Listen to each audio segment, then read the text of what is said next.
Guess what, guys? Hannah got off work. Well, she got an extra 3 hours off of work in the middle of the day, so we decided to go to the beach. Our friends from Santa Barbara aren't picking up their phones, so we don't know where they are. But hopefully we won't run into them. It's such a beautiful day. San Clemente. Not a single cloud in the sky. Such a nice day. There are helicopters in the sky though, because we're near the Marine base.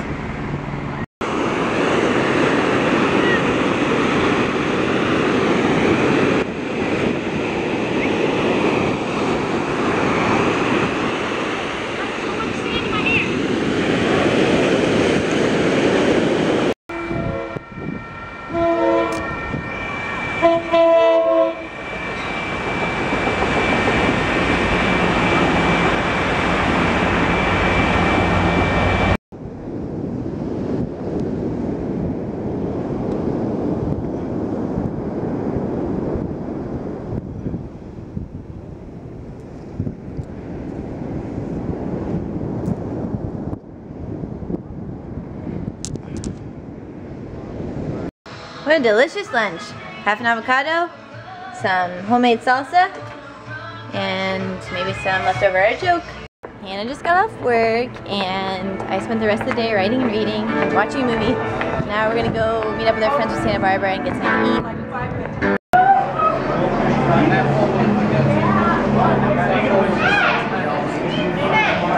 Our friends from Santa Barbara just left to go home, and we just told them all about Hannah and I's experience going to a Montessori school with 200 kids from toddler age to 12th grade. It's quite an unusual experience. We always forget how weird it is because we're so used to it, but we basically just explained the whole thing to them, and they think we're crazy. They definitely know how weird our upbringing was now. But in good news, I got some mail today or yesterday, and my dad sent me a couple letters from the P.O. box, whatever he could fit into this one envelope. I was going to read some of the letters to you guys. My first letter is from Prince Ravensword. I recognized your name immediately when I got the envelope. I've seen your comments on my vlogs before. I remember one of them made Jesse and I laugh a lot. It was some joke you made. I can't remember exactly what it was.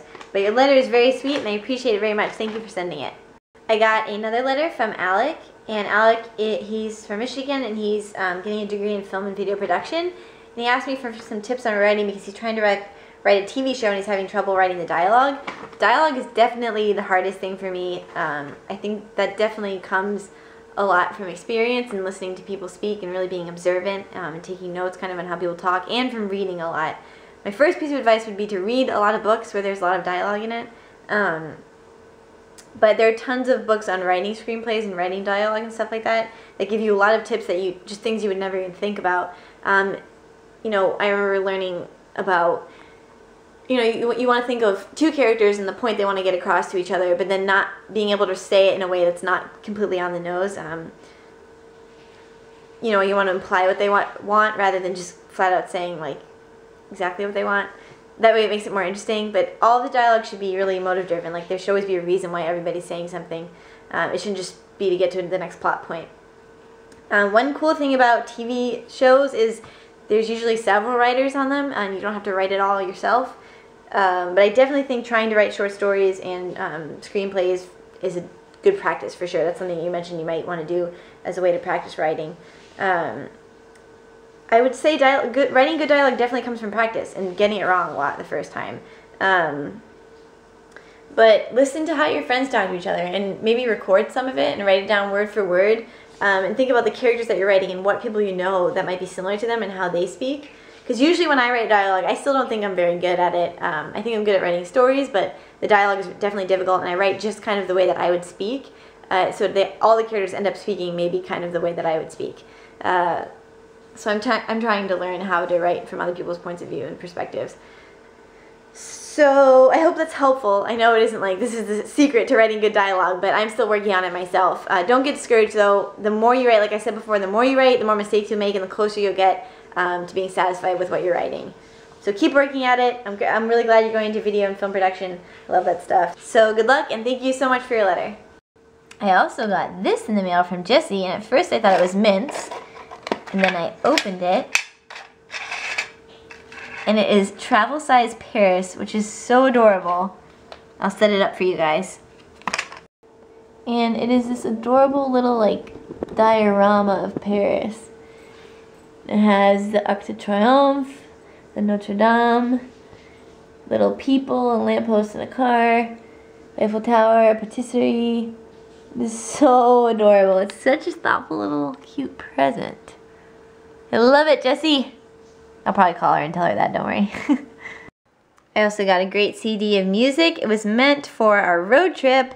Unfortunately, we got too late to use it to listen on our road trip, but we can listen to it on Hannah's new boombox once I put it on my computer, which is awesome. So thank you for the CD. How do you make your teeth white? Well, Hannah came up with this little solution. Instead of buying $30 white strips, you can spend like $1.50 on some baking soda and peroxide, and you just mix it together in a little Tupperware and put it on your teeth, brush it on your teeth with a toothbrush, and leave the solution on your teeth for like 1 minute. And then you'll have white teeth. But make sure you don't do this you only do this once every 6 months, because you shouldn't leave like harsh chemicals on your teeth. It's bad for you. But peroxide is okay to put in your mouth. It's not okay to swallow at all. But usually people, if they have cuts in their mouth, sometimes use peroxide. So make sure you don't swallow it, and make sure you don't use it more than once every 6 months. Alright, it's time for me to go to sleep. I hope you guys have a good night, and I'll see you tomorrow.